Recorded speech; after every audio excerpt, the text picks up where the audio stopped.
Hello बच्चों, आइए प्रश्न को देखते हैं। एक त्रिभुज है जिसका क्षेत्रफल हमें ज्ञात करना है, जिसके शीर्ष हमें दे रखे हैं 3 8 -4 2 और 5 1।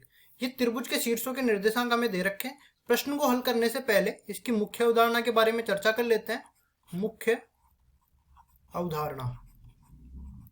तो देखो, जब भी हमें त्रिभुज के 3 शीर्षों के निर्देशांक दे रखे हो, पहले तो मैं यहाँ पे एक त्रिभुज बना देता हूँ।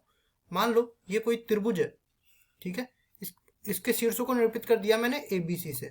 अब इसके निर्देशांकों को मैं नामांकित कर देता हूँ। x1 y1 इसको दे देता हूँ, इसको बोल देता हूँ x2 y2 और इसको बोल देता हूँ x3 y3। अगर इस तरह से त्रिभुज के शीर्षों के निर्देशांक दे रखे होते हैं तो त्रिभुज का क्षेत्रफल, जिसको मैं डेल्टा से निरूपित कर सकता हूँ, ये बराबर हो जाता है 1/2। और यहाँ पे सारणिक आ जाता है अपने पास x1 y1 1, फिर दूसरी पंक्ति में x2 y2 1, तीसरी पंक्ति में x3 y3 1। इस तरह से जब मैं सारणिक का मान निकाल लूंगा तो मेरे पास सारणिक का मान निकालने के बाद 1/2 से गुणा करूंगा, चाहे ऋणात्मक आए चाहे धनात्मक आए, उसको मैं मापांक ले लूंगा। ये मापांक इसलिए ले रहा हूँ क्योंकि त्रिभुज का क्षेत्रफल हमेशा धनात्मक होता है, ठीक है। इस तरीके से हम लोग त्रिभुज के शीर्षों के निर्देशांकों से त्रिभुज का क्षेत्रफल निकालेंगे। तो देखो क्या करते हैं, पहले निर्देशांक लिख लेते हैं, या फिर यहाँ पे नामांकित मैंने पहले ही कर दिया है, निरूपित कर देते हैं निर्देशांकों को। ए बिंदु के निर्देशांक में मान लेता हूँ यहाँ पे 3 8।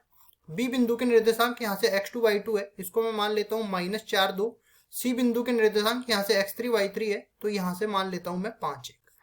अब केवल मेरे को सूत्र में इनका मान रखना है, तो डेल्टा बराबर अपने पास आ जाएगा 1/2 तो बार है ही।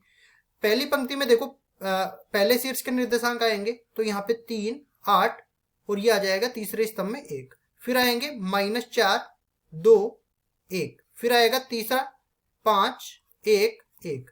अब इस सारणी को अगर मैं हल कर लूं और 1/2 से गुणा कर लूं तो त्रिभुज का क्षेत्रफल अपने पास आ जाएगा। सारणी का हल कैसे करते हैं वो हम लोग बताएंगे।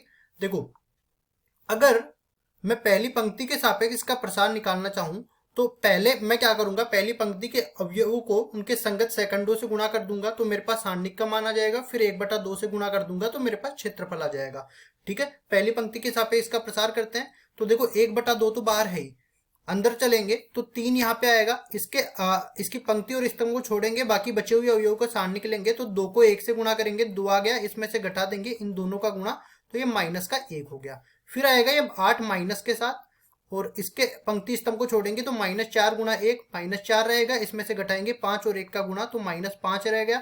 फिर आएगा +1, और इसमें देखो इसकी पंक्ति और स्तंभ को छोड़ेंगे तो -4 गुणा 1 -4, और इसमें से घटा देंगे 5 और 2 का गुणा तो -10, ठीक है। अब देखो इसको सरल करना है, तो देखो डेल्टा बराबर अपने पास 1/2 तो पहले से है, अंदर इसको सरल करते हैं तो 2 - 1 1 बचा, 3 को 1 से गुणा किया 3 आ गया। फिर यहां से देखो 4 और 5 9 हो गया माइनस का, और ये माइनस माइनस प्लस हो जाएगा, ठीक है। 8 नाम 72, यहां से आ गया 72। फिर यहाँ पे देखो 10 और 4 14, माइनस का आएगा तो -14। अब इसको आगे सरल करना है, तो देखो यहाँ से कितना बचने वाला है, 72 और 3 75, 75 में से 14 जाएंगे तो अपने पास कुछ 61 के आसपास बचेगा, ठीक है। तो ये बच गया 61, और ये गुणा हो रहा है किससे, 1/2 से, बराबर में ये डेल्टा के बराबर है। अब देखो अगर मैं 61 को भाग देना चाहूं तो डायरेक्ट पूरा पूरा तो जाएगा नहीं, ये 60 में जाएगा 30 बार, और एक दशमलव के बाद 0.5 आ जाएगा, ठीक है। और चूंकि ये क्षेत्रफल है तो वर्ग इकाई यहाँ पे आ जाएगा। फिर से बता देते हैं, देखो हमने किया क्या है, हमारे पास उत्तर तो क्या आ गया, उत्तर आ गया 30.5 वर्ग इकाई। और हम लोगों ने किया क्या है ये बता देता हूँ।